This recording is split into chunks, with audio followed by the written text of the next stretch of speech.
The whole launch of SpaceX in general is just stupid. It's just been really, really dumb. Its market cap, the total value of all its shares, is gonna be valued at $1.77 trillion.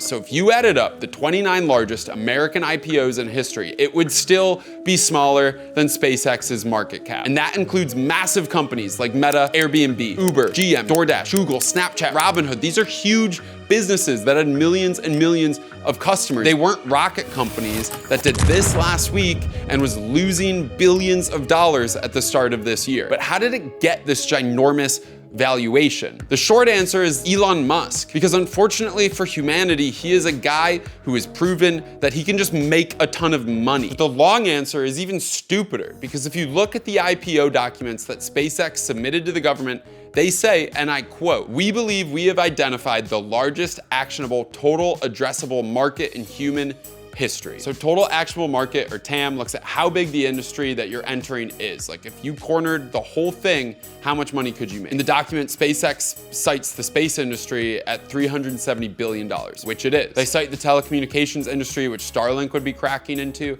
at $1.4 trillion, which it is. But then they say that because SpaceX includes Grok and AI, they can reasonably say that they're entering a market that is $26.5 trillion.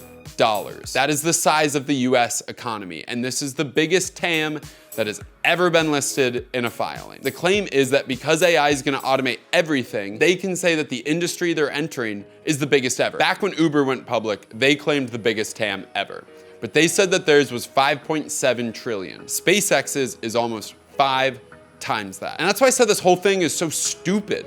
SpaceX is going public. It's gonna make a lot of people really fucking rich. It's gonna make Elon Musk arguably the most powerful person in the world. And it's a company that is lying. It is lying about what they are capable of. And it is lying about what their market valuation is and what the size of the market they are entering is. They are liars. Their valuation is held up by the most disgusting man in the world and by a promise that Grok, the worst of all the AIs, is gonna automate everything. And let me just finish on Uber. It is worth noting that they were laughed for their valuation and then they dropped a ton on day one. So we don't know what's gonna happen to SpaceX, but I hope it's something like that.